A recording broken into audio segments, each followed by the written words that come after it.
નમસ્કાર દર્શક મિત્રો, દૂરદર્શન સમાચારમાં આપનું સ્વાગત છે। જોઈએ અત્યાર સુધીના સમાચાર।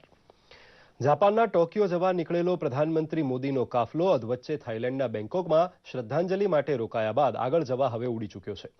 થાઈલેન્ડના રાજા અદુલ્યદેજ ભૂમિબલનું તાજેતરમાં અવસાન થયું હોવાથી પ્રધાનમંત્રી મોદીએ બેંકોકમાં રાજમહેલની મુલાકાત લઈ ભારતીય પ્રજા વતી તેમને પુષ્પાંજલિ અર્પણ કરી હતી। 3 દિવસની જાપાન યાત્રામાં અણધાર્યો પડાવ બેંકોક બન્યું હતું। ટોક્યોમાં આગમન બાદ પ્રધાનમંત્રી ભારત જાપાન શિખર બેઠકમાં ભાગ લેતા અગાઉ પ્રધાનમંત્રી શિન્ઝો આબે તથા જાપાનના સમ્રાટને મળવા કાલે જવાના છે। પ્રધાનમંત્રી શિન્ઝો આબે સાથે પ્રધાનમંત્રી મોદી શિનકાનસેન બુલેટ ટ્રેનમાં સફર કરી કોબે જવાના છે, જ્યાં બુલેટ ટ્રેનનું ઉત્પાદન કરતું કાવાસાકી હેવી ઇન્ડસ્ટ્રીઝ કંપનીનું કારખાનું આવેલું છે। અમદાવાદ મુંબઈ વચ્ચે હાઈસ્પીડ ટ્રેન શરૂ કરવાનું કામ આ કંપની હસ્તક હોવાથી પ્રધાનમંત્રીને ટેકનોલોજીથી વાકેફ કરાશે। ભારતમાં કૌશલ્ય સંવર્ધનમાં જાપાન ઉપયોગી બને અને રોજગારીની તકનું મહાનિર્માણ થાય તેવા અનેક કરાર પ્રધાનમંત્રી મોદીના નેતૃત્વમાં થનાર છે। જાપાન યાત્રાની આર્થિક ફળશ્રુતિ ભારત માટે જંગી ફાયદો લાવશે તેવું તજજ્ઞોનું માનવું છે।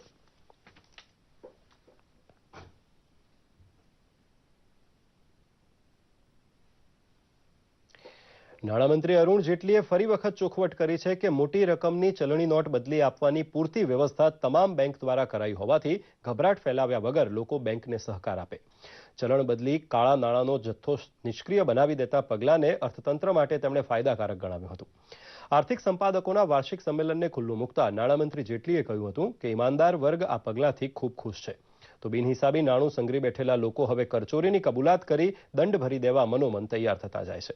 આર્થિક બાબતોના સચિવ શક્તિકાંત દાસે આ પ્રસંગે કહ્યું હતું કે 500ની નોટ માફક 1000ની નવી નોટ થોડા સમયમાં બહાર પડાશે, તો 2000ની નોટનો જથ્થો કોણ કોર્નર કરે છે તેનું પણ ધ્યાન રખાશે।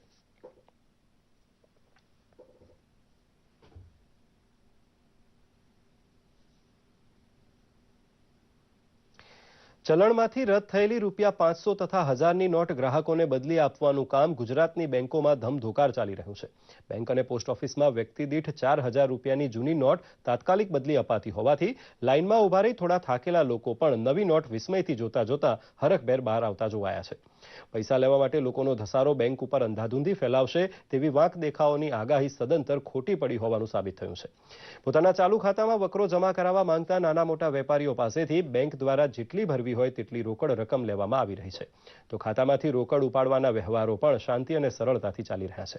રોકડ રકમને લીધે રોજબરોજના વ્યવહાર અટકી પડ્યા હોય તેવા લોકોએ નવી કડકડતી નોટ હાથમાં આવતા હાશકારો અનુભવ્યો હતો। બેંકના કર્મચારીઓ પણ કામના કલાકોની પરવા કર્યા વગર ચલણ રદ કરવાના નિર્ણયને પ્રતાપે જનતાને હાડમારી વેઠવી પડે નહીં તેનું ધ્યાન રાખી રહ્યા છે।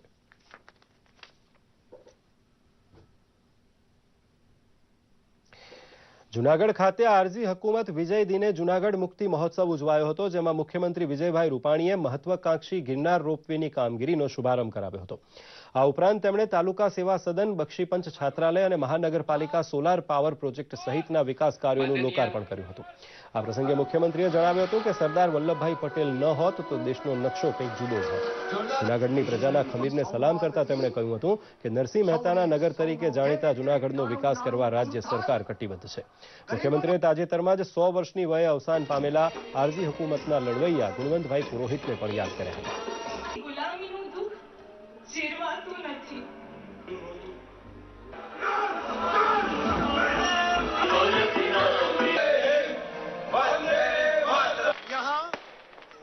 यूनाइटेड इंडिया सरदार वल्लभभाई पटेल के आधारित एक एग्जीबिशन सेंट्रल गवर्नमेंट ने रखा है, डिजिटल एग्जीबिशन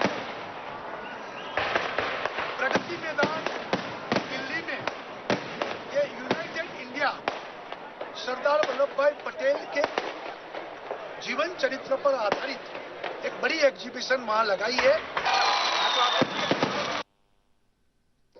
મહેસાણા જિલ્લાના વડનગર ખાતે નાયબ મુખ્યમંત્રી નીતિનભાઈ પટેલના વરદ હસ્તે સ્માર્ટ પોલીસ સ્ટેશન અને આંગણવાડી કેન્દ્રનું લોકાર્પણ કરવામાં આવ્યું હતું। ધામધૂમપૂર્વક યોજાયેલા આ લોકાર્પણ કાર્યક્રમમાં વરિષ્ઠ મંત્રી રાજેન્દ્ર ત્રિવેદીના હસ્તે પોલીસને 4 અતિ આધુનિક બાઇક પણ સુપ્રત કરાયા હતા। તો મહેસાણા જિલ્લા પંચાયત અને હોન્ડા કંપનીના સંયુક્ત ઉપક્રમે ભૂલકાઓ માટેના જ્ઞાન સાથે ગમ્મત મળી રહે તેવા આધુનિક સાધનોથી સજ્જ આંગણવાડી કેન્દ્રને પણ ખુલ્લું મુકાયું હતું। ગરીબ બાળકો માટે શરીર ઘડતરના નિર્ણાયક વર્ષમાં આંગણવાડી મદદગાર બનતી હોવાથી દાન વડે આંગણવાડી સ્માર્ટ બનાવવાનું કામ શરૂ થયું છે। યુવાધનને ઉર્જા બચતનો સંદેશો પાઠવવા કેન્દ્ર શાસિત પ્રદેશ દમણ ખાતે power grid corporation of India દ્વારા ધોરણ 4 થી 9માં અભ્યાસ કરતા બાળકો માટે ચિત્ર સ્પર્ધા યોજવામાં આવી હતી. આ ચિત્ર સ્પર્ધા પછી ઇનામ વિતરણના કાર્યક્રમમાં વિદ્યાર્થીઓએ ઉર્જા સંરક્ષણ વિષય ઉપર ચિત્રો રજૂ કર્યા હતા. 2 વર્ગના પ્રથમ 3 વિજેતાઓને 20,000, 15,000 અને 10,000 થી પુરસ્કૃત કરાયા હતા. તેમજ દરેક સ્પર્ધકને એક યોગા ચટાઈ સેટ અને LED બલ્બનું પણ વિતરણ કરવામાં આવ્યું હતું. મહત્વનું છે કે વિજેતા સ્પર્ધકો આગામી 12મી ડિસેમ્બરના રોજ નવી દિલ્હી ખાતે આયોજિત રાષ્ટ્રીય સ્તરની સ્પર્ધામાં ભાગ લેશે, જેનો ખર્ચ પણ પાવર ગ્રીડ ભોગવશે. તો આ સાથે જ આ સમાચાર બુલેટિન અહીં સમાપ્ત કરીએ છીએ. નમસ્કાર.